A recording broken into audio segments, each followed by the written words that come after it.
Okay, so I'm trying to forget the fact that I'm weirdly paranoid that other people can hear me as I do this, which is really weird. I have absolutely no idea if it's recording. How do I tell if it's recording? It's my own camera and I have no idea how to use it. Anyway, hello, my name's Nikki and I have been convinced by my friend Isabeau to do this. She tells me it's an opportunity to fangirl about books, and that's something I really enjoy doing, so here goes nothing. Okay, start with the best place possible to start, and that is with the tag. And I'm sorry if I swing a lot, I'm on a spinny. Oh god! I can't believe I just filmed that. That was accidental.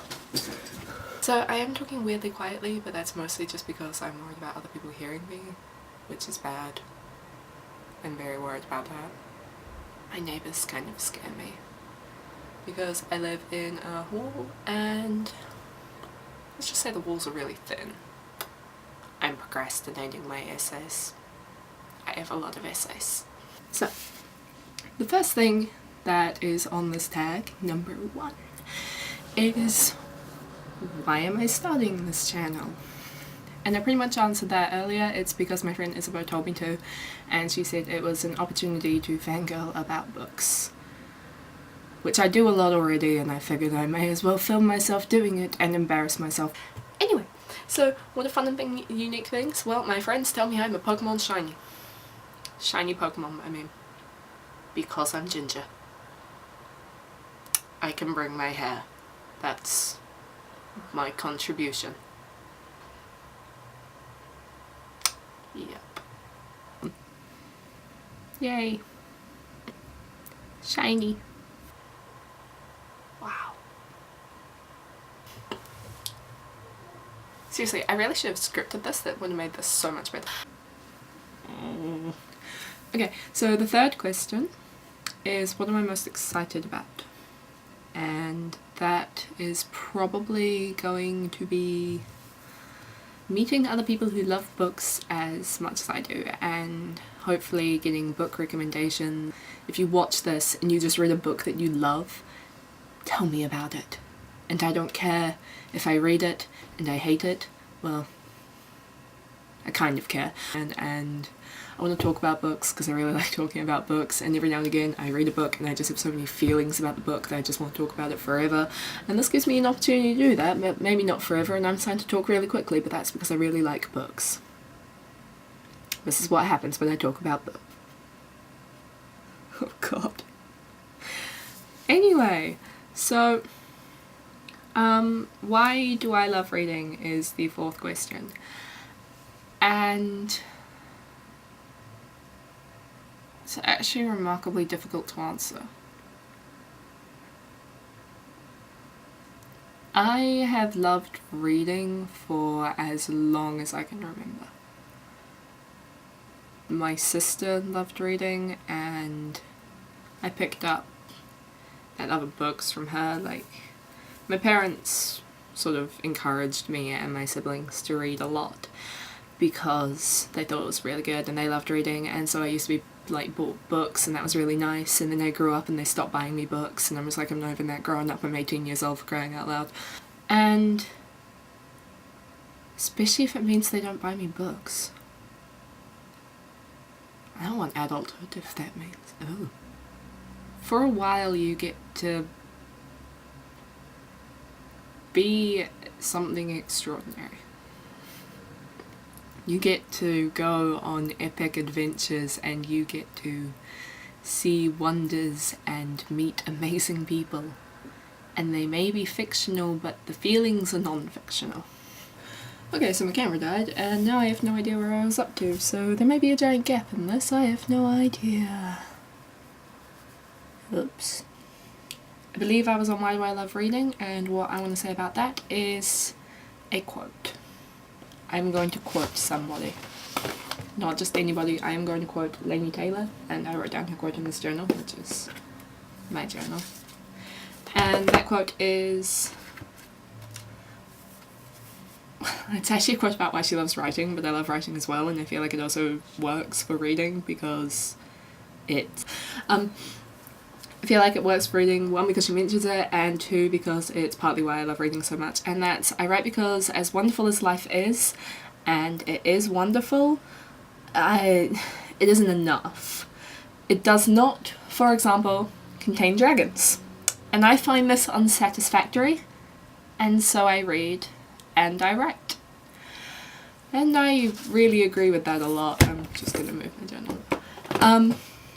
Like, life is great and life is wonderful, and it's really important to like not completely spend your entire day reading 3 books in a row and skip your lectures. I definitely didn't do that. That would be terrible. But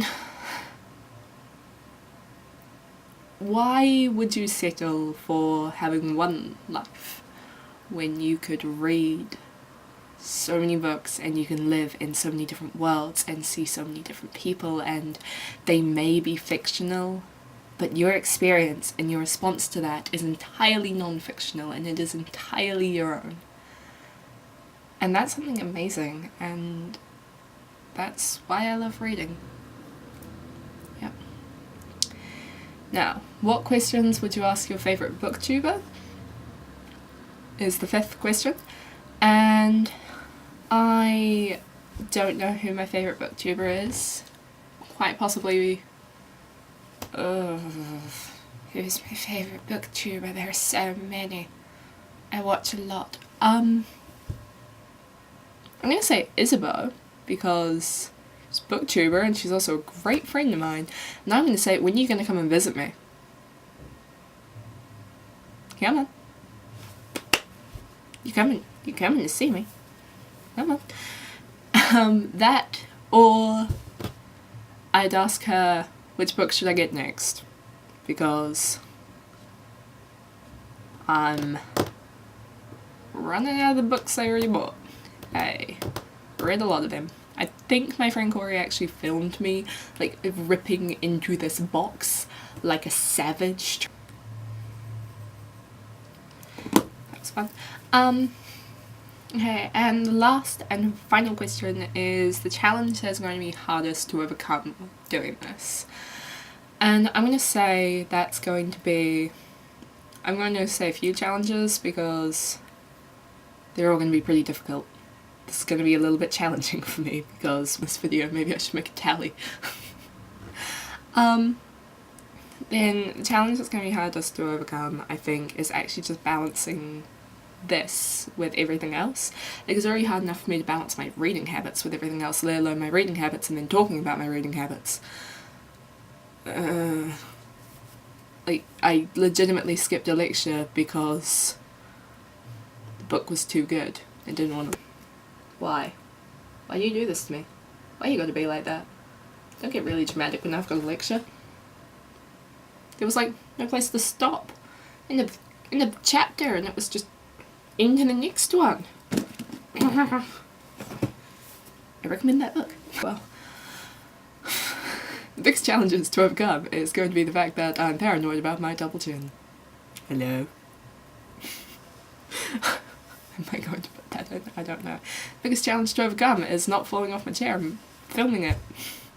Biggest challenge to overcome is going to be not just talking about Isabeau in every video. God damn it, Isabeau, what have you done? Biggest challenge to overcome is going to be not just sitting here pterodactyl screaming at you for a really long time because I read a good book. Like, nobody wants to see 8 minutes of me going... Well, maybe you do, but that's kind of weird. I can't believe I just did that. Anyway, I think that's all I have to say, and yeah, rock on, stay awesome, read. That's what I have to say to you. Read. Also feel free to, you know, watch this again. I mean, don't watch this again, don't just watch this on repeat for hours, that would be terrible, please don't do that. But, what I mean is if I make another video, please watch that. Speaking. It's complicated. Pronunciation problems. I pronounced inevitable for really, really long. Anyway, I had best shut up now. So thank you for watching this. If you managed to watch the whole thing, you are a saint. That's what I have to say to you. This is totally a tripod. What do you mean a stack of books is not a stable platform for a camera?